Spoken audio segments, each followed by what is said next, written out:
নমস্কার সবাইকে, সবাই কেমন আছো? আশা করছি সবাই ভালো আছো। তো আজকে দেখো কি কি রান্না করেছি। আজকে হলো গরম গরম ধোয়া ওঠা ভাতটা রান্না করেছিলাম চুলায়, আর সব কিছু রান্না করেছিলাম গ্যাসে। তো দেখো কয়েকটা দিন ধরে বাড়িতে এত রিলেটিভজন আসছিল, তো সব সময় মাছ মাংস খেতে খেতে মানে একদম মুখটা নষ্ট হয়ে গেছে, মুখটা মানে পচে গেছে।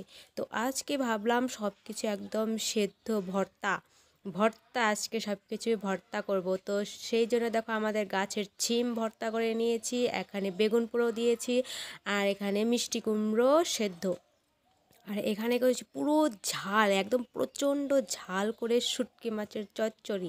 শুটকি মাছের চচ্চড়িটা করেছি আমাদেরই গাছের লাউয়ের ডগা, আলু আর বেগুন আর হলো শুটকি মাছ, এগুলো দিয়ে একদম পুরো ঝাল করে রান্না করেছিলাম চচ্চড়ি।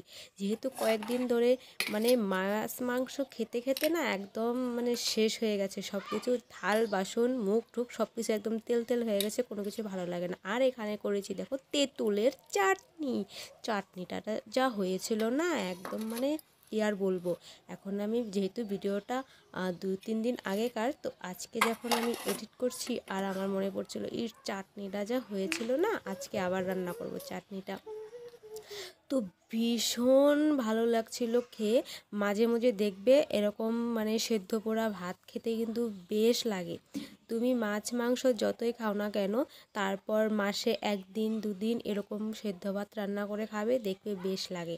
আর আজকে মানে যেহেতু আমার স্বামী বাড়িতে ছিল না, সেই জন্যই মানে এটা হচ্ছে, না হলে হতো না। তো আমার বরকে প্রত্যেক দিন মাছ মাংস খেতে দেবে, ও প্রত্যেক দিনই খাবে, কিন্তু এগুলো সেদ্ধ ভাত দেখলে ওর মাথায় পুরো একদম রক্ত উঠে যাবে, ও এগুলো খাবেই না।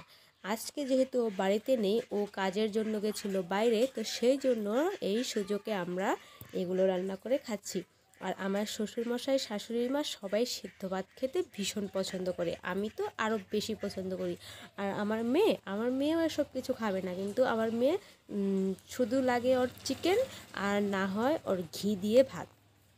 তো যেহেতু আমরা সেদ্ধ ভাত খাচ্ছি, তো আমার মেয়েকে কোনো টেনশন নেই, আমার মেয়ে খাচ্ছে ঘি দিয়ে ভাত। তো ওকে ঘি দিয়ে ভাত দিয়ে দিয়েছি, সবাই খেয়ে নিয়েছে, এখন শুধু খাচ্ছি আমি।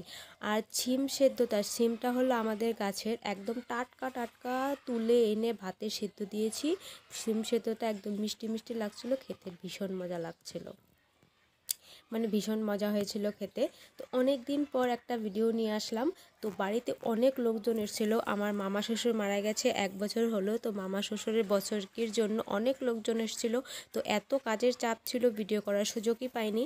তো কালকে করেছিলাম বিরিয়ানি, তো কালকে রাত্রেবেলা বিরিয়ানি করেছিলাম, সবাই খাওয়ার পরেও আর অনেকটা বেঁচে গেছিলো। তো কালকে সারা দিন সেই বাসি বিরিয়ানি খেয়ে কাটিয়েছি। তো সেই জন্যে ভাবলাম আজকে আর অন্য কিচ্ছু না, শুধু সেদ্ধ ভাত পুরো ঝাল ঝাল করে। শুটকি মাছের চচ্চড়িটা যে হয়েছিল না একদম প্রচণ্ড পরিমাণে ঝাল, মুখে দেওয়ার সাথে সাথে মানে মুখটা মনে হচ্ছে কামড়ে নিচ্ছে মরেছে, এরকম ঝাল। তো আজকে খাওয়াটা কিন্তু বেশ দারুণ হলো, হ্যাঁ ভীষণ মজা হলো। তো এখন আমি ভিডিওটা করছি, তো কথাও বলছিলাম, তো কথাগুলো মানে সেরকমভাবে বোঝা যাচ্ছিল না, কেননা আমাদের রান্নাঘরটা হলো রাস্তার একদম পাশে, তো রাস্তা দিয়ে অনেক গাড়ি যাচ্ছিল, তো সেই জন্য গাড়ির আওয়াজে আমার কথাগুলো বোঝাই যাচ্ছিল না। তো সেই জন্য ভয়েসগুলো কেটে আমি পরে এক্সট্রা করে ভয়েস দিয়ে দিচ্ছি। সবাই ভালো থেকো, সুস্থ থেকো।